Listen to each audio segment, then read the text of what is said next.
So the third chapter of the Masechet deals with how we bring the first fruits.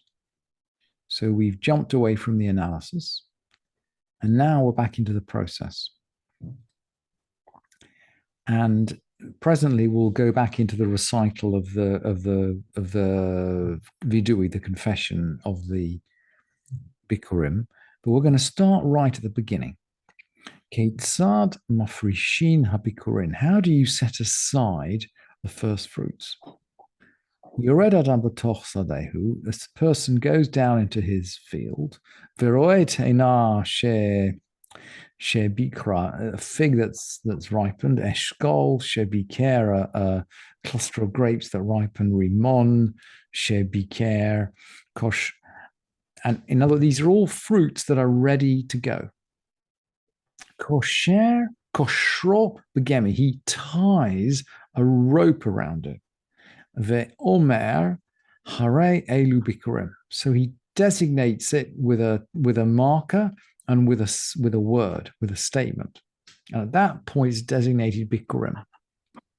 It's very interesting. So we can designate as bikurim even before we carry out the harvest. It's a pure designation. And Rabbi Shimon was actually going to come by and object. He says, "Afal pi ken chozer v'korei otam bikurim me'achar sheyit l'shumina karka." He says, "Look, okay, you've got to redesignate them as bikurim." I don't think the halacha goes according to Rabbi Shimon, but so that's a designation. Then we can pick them later. And the Mishnah asks, "Okay, keitzad ma'alim et bikurim? How do we bring them up?" And here the story really begins. Kol Ariot of Ma'amad, all the cities of the Ma'amad would assemble. They'd all assemble in the city of the Ma'amad. Velanim birchovot shel ir, and they'd sleep in the street of the town. Velo hayanu nichnasim labatim, they wouldn't go into the houses because they're anxious about picking up. They're anxious about tuma and tahara. What if somebody should die in that house? God forbid, but probably more frequent in those days than in these days. You got these people packed into houses, sleeping inside. If somebody should die in one of those houses, everybody in the house acquires tuma, and they can't go up to Jerusalem. So they're all going to sleep outside.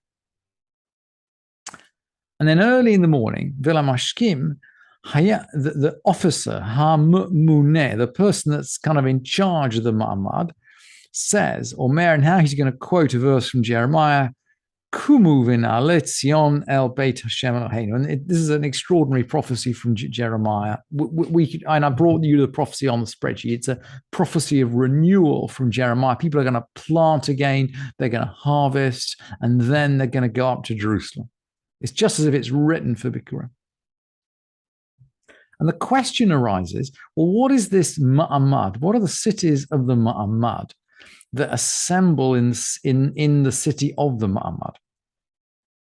And in order to understand the Ma'amad, we need to jump forward to the Mishnah in Tanit. It's actually in the 4th chapter of Tanit. And the Mishnah it quotes a pasuk from Bamidbar, from the Parsha of Pinchas. And it says, it begins to say, the Elu HaMa'amadot. These are the Ma'amadot. So in other words, I'm going to explain to you what the Ma'amadot are. Elu Shenemar, now we're going to quote the verse from Pinchas. Tzavet B'nai Israel, command the people of Israel, Korbani Lachmi Le'ishai, at Korbani Lachmi Le'ishai, the offering of food, which is presented to me by fire, reach nichochi, a sweet savor to me, tishmeru b'moado. You shall tishmeru li b'moado. You shall guard the sacrifice in its season. And the Mishnah asks, well, how can a person's offering be, if you like, guarded or sacred? How can you bring an offering when it says you have to guard the offering? How can it be that offered when he's not standing there next to it? And the Mishnah explains that the early prophets ordained 24 watches, mishmar, 24 watches of Kohanim. So these 24 watches would take turns to go up to Jerusalem to perform the temple service.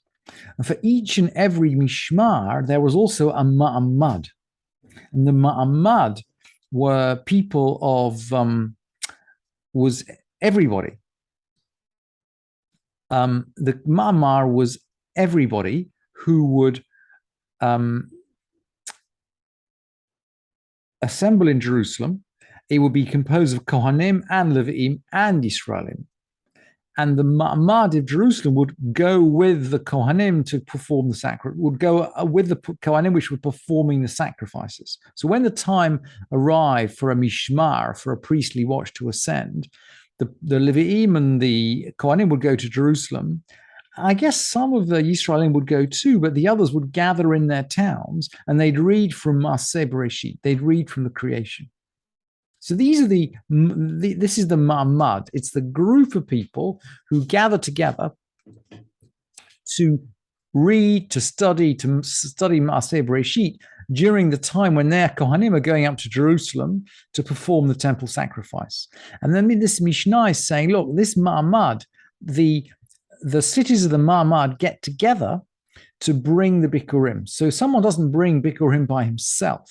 They bring it in an enormous group assembled by the Ma'amad. So they assemble in the main city, their Ma'amad, and then they go up. And they go up in a procession. That's the third Mishnah in the chapter. So Hakrovim, those who live near would bring fresh figs and grapes. V'harachokot mevi'im groganot v'tzimukim. They bring dried figs and raisins. We know we've learned a lot about dried figs and cakes of dried figs. V'hashur holech lifneihem, and there's an ox going in front of them. And it's very interesting. V'karnav mutzupot zahav, his horns bedecked with gold, with an olive crown on his head. This feels much more like a Roman or a Greek sacrifice than a Jewish sacrifice. It feels a bit Hellenistic, this. The ox is actually going to be an offering as well. So the ox is going to go up and it's going to be decorated like this. This is the only example of a decorated animal we ever see in the temple. And the flutes in front of them, and the flutes playing in front of them until they get close to Jerusalem. So they're going up in this enormous procession with everybody from the towns around, with the ox in front of them. And then Higiu Karov Yerushalayim, they drew close to Jerusalem. They send messages in advance so people know they're coming. They drew at Bikkurim. At this point, they start decorating the Bikkurim. So they don't decorate the Bikkurim when they set off from their houses, but they decorate them once they get close.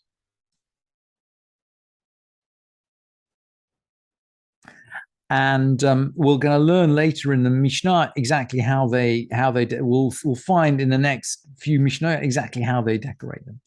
And everyone comes out to meet them. All the honored people of Jerusalem come out to meet them. Well, when I say all the honored people,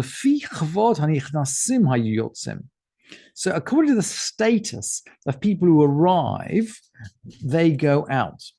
It's very interesting. It's socially, this is not purely, if you like, democratic. It depends on who is coming. The people that go out to greet them depend on the status of the people that are coming in. And then all the artisans stand up. All the artisans, all the artisans of Jerusalem stand up in front of them as they come in. V'shoalim bishlomam, and they sort of greet them. They ask for their peace. They greet them. People of such and such a place. Batem l'shalom. You have come in peace. So that's the process of bringing the Bikkurim. It's with a procession. It's with music. It's with an animal that's decorated with gold. It's in a crowd. It's there are 24 of these ma'amadot, right? So this is basically 1/24 of the people of Israel all coming together. And it's a fantastic, it must have been a fantastic sight. It must have been an awesome sight. But anyway, that's the picture of the bringing of the Bikkurim, which the Mishnah begins to present. And then tomorrow we will learn a little bit more about exactly what they did and how they decorated the baskets and what they did when they got into the temple.